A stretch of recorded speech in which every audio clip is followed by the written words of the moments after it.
Last orders at the bar. No more at the bar. Please do come over. Basically, our scintillating talk is going to attract these people away from the Campari because we're going to be talking about Neom, a new destination in Saudi Arabia that is fast growing its reputation as a leading production and industry hub for the Middle East and North Africa region. My name is Mike Rosser. I'm the international editor for news and features at Screen International, where I have a focus on Asia and the Middle East. And I'm delighted to be joined by three of the very best people to talk about filming at Neom, who will discuss its facilities, what's shooting there, and details of its significant cash rebate. On the end, we have Wayne Borg, Neom's Neom's managing director of media industries, entertainment and culture, who has been shepherding this ambitious endeavor from the beginning. In fact, matter of fact, even before the beginning, I think it's fair to say.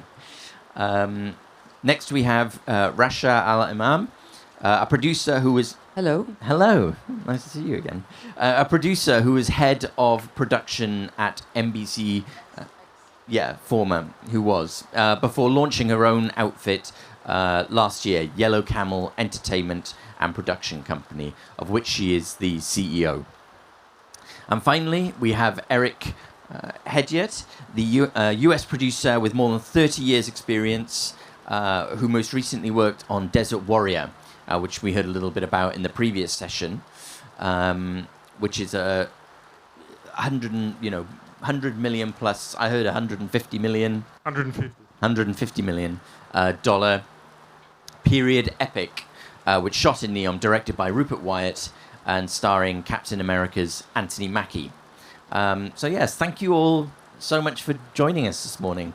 Coming out of the rain. Very wise choice. Whose idea was it to hold it here? It's incredible, isn't it? I'm not quite sure I've ever done a panel like this. It's quite wild, but all for firsts. We just need a tsunami from behind. It'll just that'll be wrap it up for the day. The helicopter. We'll all get on the last helicopter out of Cannes. So Wayne, could we start with you? I'm the sponsor, so you might as well. I'm glad you said yes, because otherwise we'd be in trouble. There's no such thing as a free drink. Now, the last 12 months have been incredibly busy for Neom media industries, to say the least. Can you sort of give us an overview of the progress being made there and the sort of key milestones to date? Sure. I think it might be worthwhile before we do that just to give everybody a flavour for the broader Neom proposition.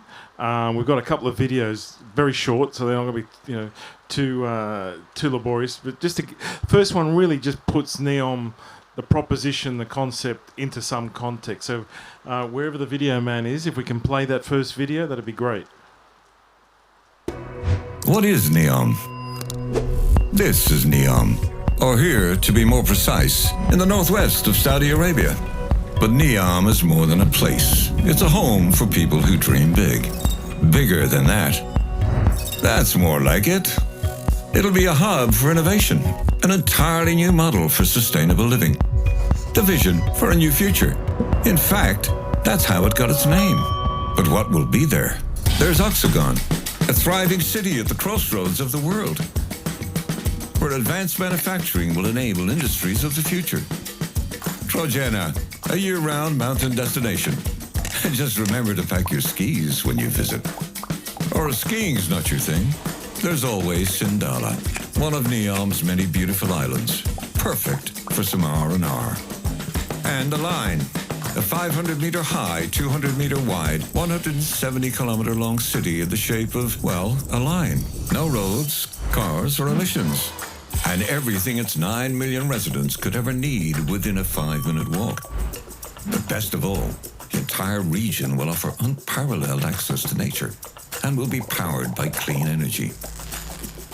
All within easy reach of the rest of the world. I know what you're thinking. Why does the world need Neom? That's a good question. The world needs Neom because the world needs change. That's what we mean when we say Made to change. Neom represents a global opportunity for one, changing how the world does business by making the region a special economic zone, easing the way for entrepreneurs to blaze their trail. Two, changing the way we live our lives with preventative healthcare and the highest standards of livability. Sounds nice, right? And three, changing how we look after nature and our planet. Because without this, what use are 1 and 2? But how will Neom achieve these aims, you may ask? Within Neom are 14 sectors, spearheaded by the world's best talent. Each sector has been designed to advance technology and push the very limits of human knowledge. Imagine Neom as a prototype for a better future. A future for all. One being built to last. Sound good? Great. So when the world asks, what is Neom? You'll know to answer that Neom's a place that'll change the way we live on this planet. Simple, really.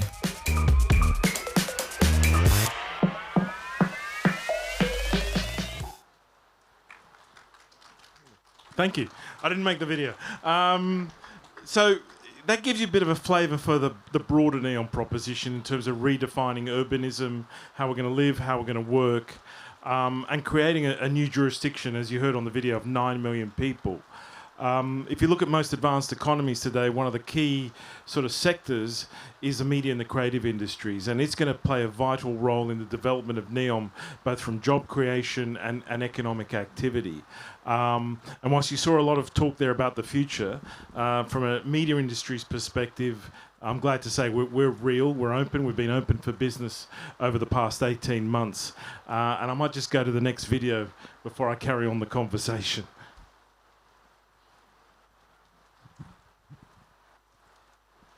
No. Suspense. Oh, suspense. Mr. Video Man, can we have the next video, wherever he is?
Now, I like that video because I'm glad. I've been following Neom very closely, for a couple of years now, and every time I see, something like that, it's advanced more.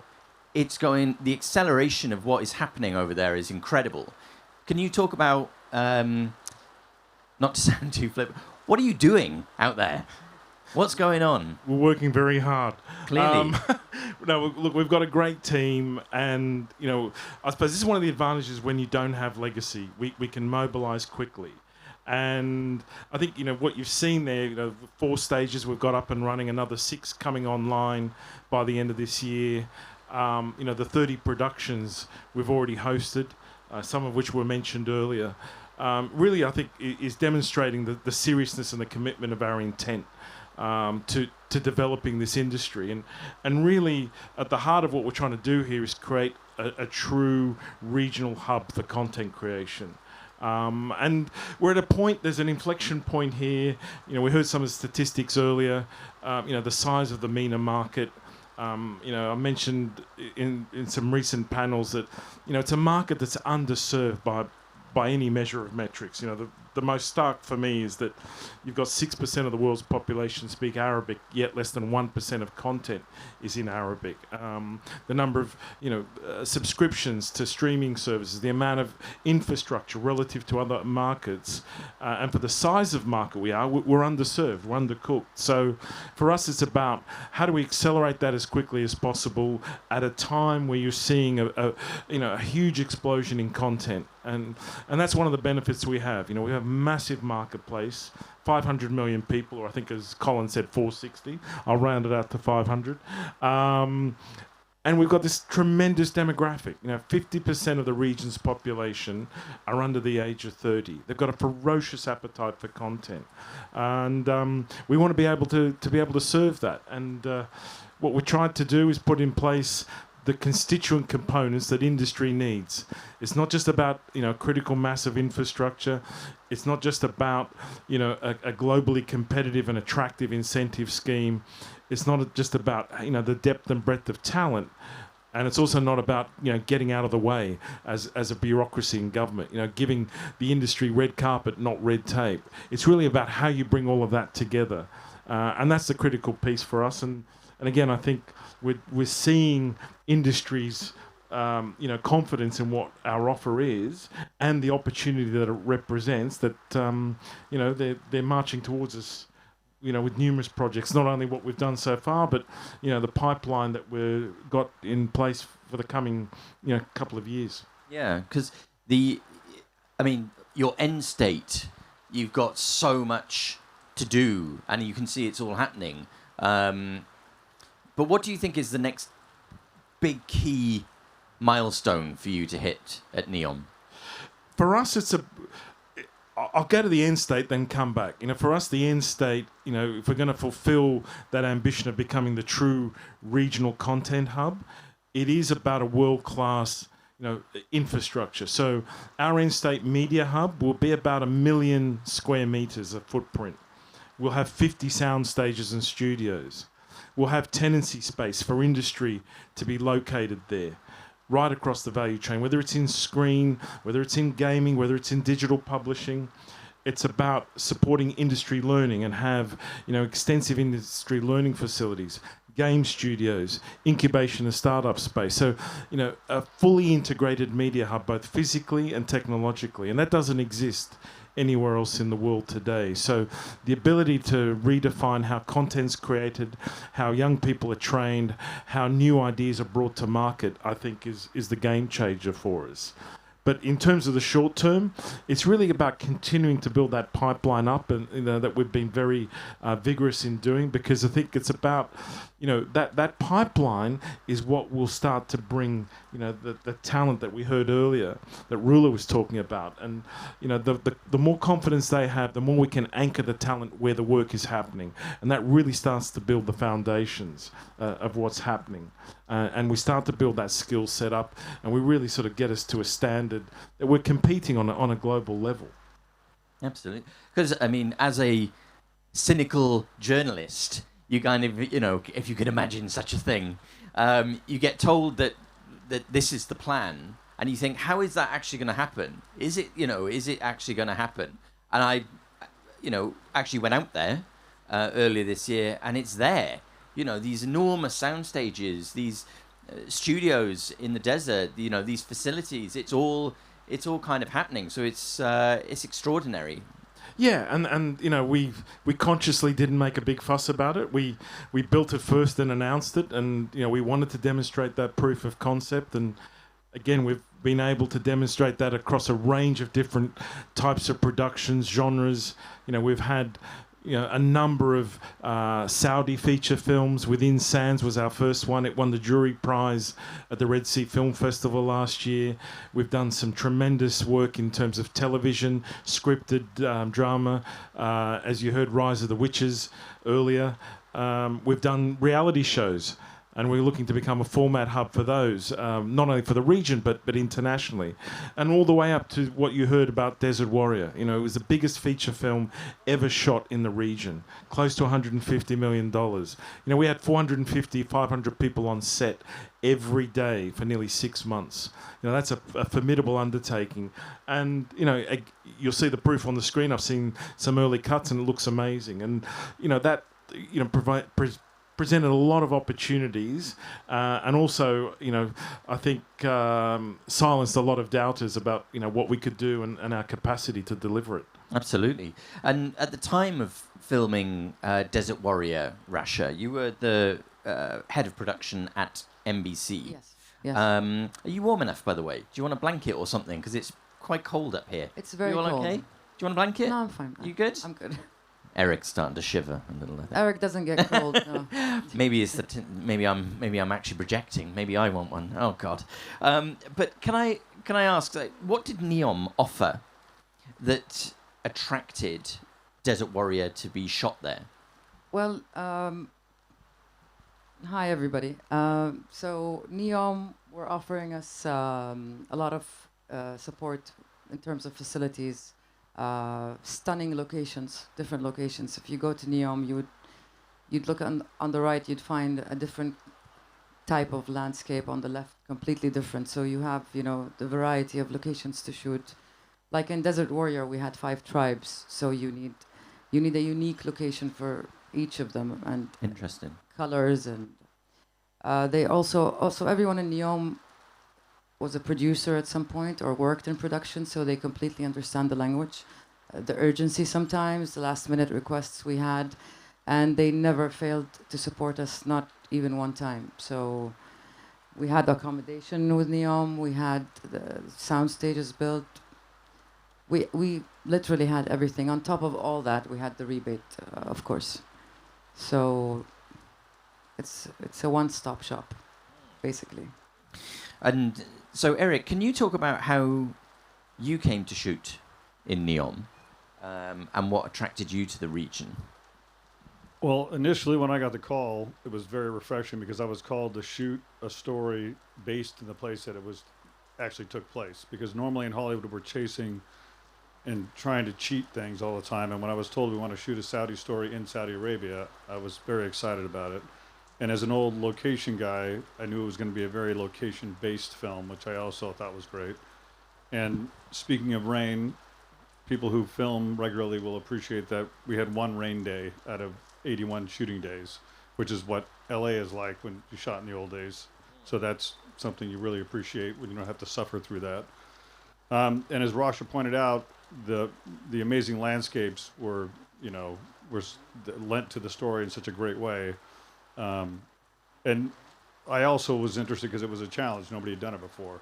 And as she pointed out as well, without Neom support, we would have been in trouble because we were starting from scratch out in the middle of the desert with, you know, no real feature experience in the region. And it was a big team and a lot of people working very hard together. And it was pretty great that we pulled it off. Yeah, and I mean, there are, of course, a growing number of filmmakers and producers that are now, have made or are making productions at Neom. But I think you're somewhat, the authority, it could be said, of one of a growing number. Can you talk to us about what the experience was like of shooting at Neom? Well, I mean, the any movie that you shoot on location primarily, because at the time we had very little stage work, it was mostly out in the desert, and we didn't have the benefit of the stages. As you pointed out, so much has been built subsequent in such a short term since we had left when I went back as well, I was shocked at how much had been put up in terms of infrastructure. But I mean, there was a number of challenges just in terms of getting the number of people we needed to that location to film every day, dealing with weather, which thankfully we didn't have any major weather problems. But it's tough to be outdoors all day working, 12 hours a day on a movie set. Just the infrastructure of getting the equipment and crew there, which again has changed dramatically. Like when I go by the Neom Bay Airport, I'm like, oh my God, what I would have given for that airport while we were filming.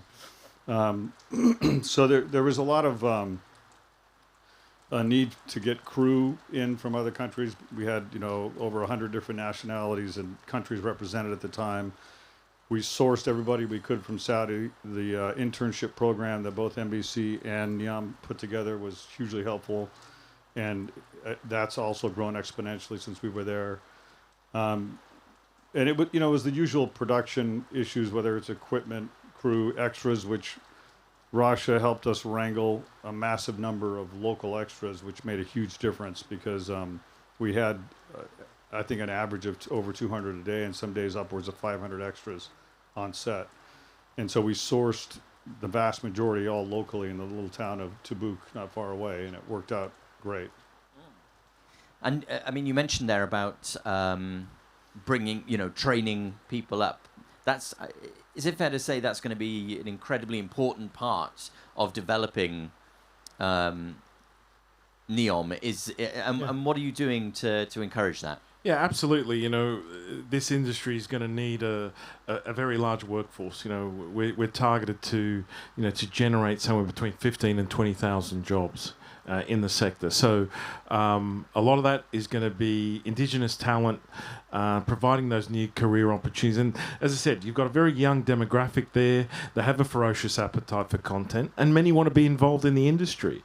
And we're already seeing, the level of engagement. We've got programs in place today with the National Film and Television School in the UK, with DigiPen, USC, and we're already training some 300 young Saudis, and that's going to continue to grow. And working very closely with industry to understand what their needs are, so we can ensure we've got the right and appropriate talent that's required across the value chain, and particularly in the vocational areas.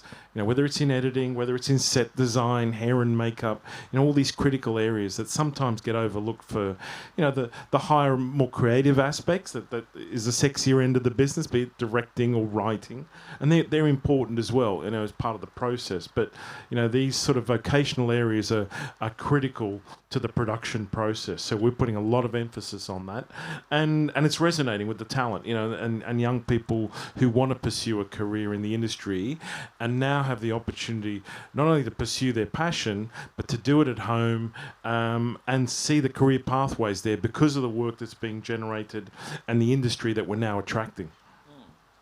And so, Rasha, can you speak to that a little bit as well? Last year, like I say, you founded Yellow Camel, Yes. aiming to contribute to the country's ecosystem and meet the demands of the amount of production in the country. Can you talk about building up that local strength? Well, like Wayne pointed out, it's first of all, it's very important to continue these programs. We started with Desert Warrior, NBC Academy supported us with 70 interns. Neom supported us with interns, and we were able to allocate each one of them in different departments to start, learn, and grow. And then that just passed on to every other project we did. So since 2021 till now, every production we have on-set training.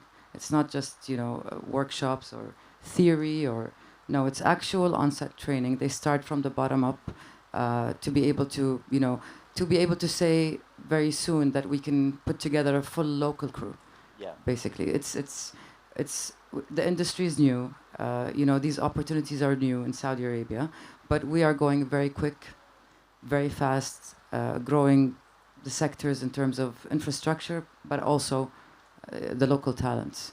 Yeah. It's one of Yellow Camel's objectives to be able to, secure local crew for international productions coming in, because it also affects the cost.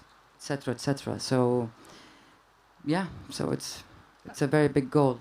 And on top of that, it's not just about Saudi Arabia; it's about the region and how we attract talent. Again, NEOM's a global proposition, so it's about how we build that talent pool from all over the world to support what's happening in the country and to support the ambition of becoming that regional hub, whether it's in gaming, whether it's in screen, as I said, in its various forms, across the value chain. Yeah. And am I right in thinking that to access incentives, you need to work with a Saudi production company? Is that right?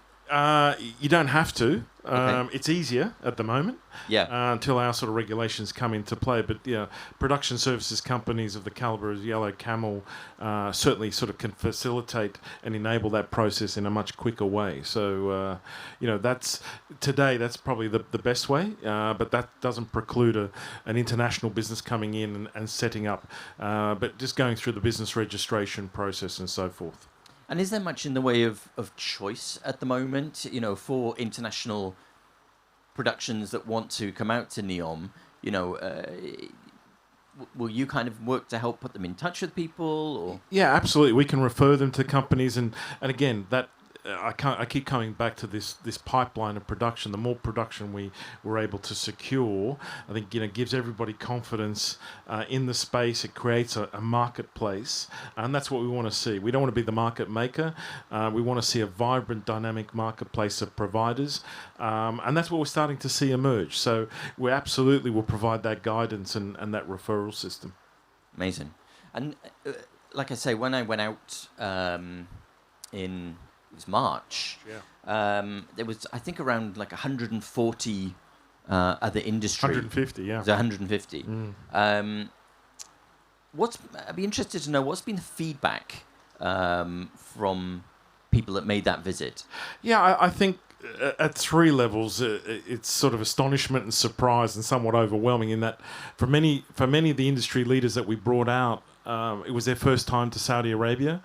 And I think that trip immediately dispelled, a lot of their beliefs and what they thought, the country was like, and that was great for them to see, firsthand what's happening there and all the changes that have been occurring. Secondly, it gave them an opportunity to get a context of Neom, just as you saw on the video. And I think when you see it in reality, when you fly over some of the sites, it really is sort of awe-inspiring in terms of what's happening, in addition to sort of being able to see some of the amazing, locations and landscapes we have. And then I think thirdly, just the astonishment of how quickly we've been able to establish the infrastructure and in essence, the constituent components, as I said, that it's working well. It's not finished. It's a long journey for us, but again, we've been able to sort of demonstrate to the industry, both in the region and internationally, that we have capacity, we've got capability, and we can deliver productions on time and on budget. And I mean, Eric, like I say, you've got first-hand experience of this. So for international filmmakers who haven't perhaps considered shooting in Saudi previously, what do you think the region and Neom can offer those filmmakers? Well, it's funny what you brought up and asked Wayne about. After that event, the number of calls I've been fielding in LA is crazy. How many people have expressed an interest because it was very effective in getting the word out. And, we're always searching for incentives. That's a key for filmmaking to get the number to where it can be green lit. Clearly, there's a very aggressive Saudi incentive, and Neom's extremely helpful in supporting that with the infrastructure. And I can't say enough about the locations. For a location-based film, it's phenomenal, desertscape and a number of different looks in a short region, in a very short area. And now that they've built these state-of-the-art sound stages, that answers a lot of the concerns you'd have when you travel somewhere that's remote, because now they have a camp for crew. They've got the stages, so there's a lot to offer, and I think it's about getting more people on the ground to see it firsthand, like you, because it's like you get out there, you're like, wow, this is pretty special. Yeah, 100%. And Russia, I mean, is it fair to say that it's not just desert? Oh, definitely. Yeah, that's something that I would love for everyone to hear. It's not just a desert. We have the modern cities. We have backlots, we have the old cities, we have in the south the mountains filled with green trees and greenery, And the Red Sea, and the Red Sea, which is awesome. which you know, is the most exactly, and fabulous, yeah. we've doubled. We're just about to kick off with a series that's an inner city youth show on one of the stages. So, I think for most people, they sort of think we're a very remote, isolated spot. The reality is with the international airport, we're 3 hours from here, and another hour and a half to London. So 5 hours flying time to London. But we've done a Turkish series that's set in a prison. We've got incredible flexibility. To service a range of different types of genres and formats. And just a little wider, Russia. I mean, what do you think is the future of storytelling and production in the region? Well, I think now that everything is opened up and you have the support of entities like Neom and the Film Commission, a lot of stories haven't been told yet. There's so much we would like the world to see and hear about. It's just going to get bigger and bigger and bigger. And I'm not just saying comedy or actual, real stories that reflect our culture. And we are a very old, real culture, so we have a lot of real stories to tell. Production is just going to go bigger and bigger in Saudi, whether it's the local production or international productions coming in. As everyone knows, we aim to become the #1 hub for film in the world. So that's why we keep saying it's not just a desert. We can build London in the backlot if you like. So I think it's achievable, and it's not going to be very far from today. Yeah. Yeah, and that's the thing. I think for us, it's the stages. We'll have a virtual stage in by the end of the year as well. And we want to become part of the globe. We're in a global industry today. There isn't any sort of foreign or US based contents on a global basis, and the streamers have very much sort of driven that. And for us at Neom, we want to become one of the elite global media hubs. It's a 24-hour industry, particularly when it comes to the post and VFX components. We want to be part of that and follow the sun and really sort of be integrated into the industry at a global level and become an elite global media hub. I was just going to follow up and say what you mentioned about not having a legacy also applies to the film industry, because being able to work in a very contemporary and futuristic manner gives so much latitude, because they can support with virtual stages right off the bat. They're not trying to retrofit something that has been in place forever. Can you talk about because at the media village, and you've got the sound stages and all that sort of incredible work, but then there's the Plage Desert Studios. What's your, what would you tell people who've not seen that? Like what's there? Well, and what's great about it was that was where we had initially filmed most of the movie, and we had a very basic film base camp out there, and then Neom has come in subsequently and built it out into a proper place to house the crew. They have an awesome outdoor theater, and it gives you livability, basically, to be right on set. And it's funny, when we did the reshoot, a lot of the crew that came back when they saw that camp, they were like, we're not going to stay in town, we're going to stay here. And they all wanted to stay out in the desert. So it's a really unique experience. It really is. And so I think I've just got time for one more question. All right, Colin's giving me the look. He's like, you got one more. Which is, we've heard about some of these big productions that are coming. Hopefully we'll see them soon. Rise of the Witches, Desert Warrior. Can you talk about productions that, that perhaps we haven't heard about? Like, what's coming down the pipe? A number of Saudi productions. And again, we've tended to talk a lot about the big international shows, but national production for us is very important in terms of talent and supporting that creative talent. So we have a number of Saudi productions coming through. We did our first Bollywood feature late last year, Donkey, with Shah Rukh Khan. We've got another one that's about to kick in the next few weeks. And a couple of more feature films. We announced one yesterday, Riverman, with the infamous Terry George writing and directing. And we've got a couple more that we'll be announcing over the course of the next couple of days.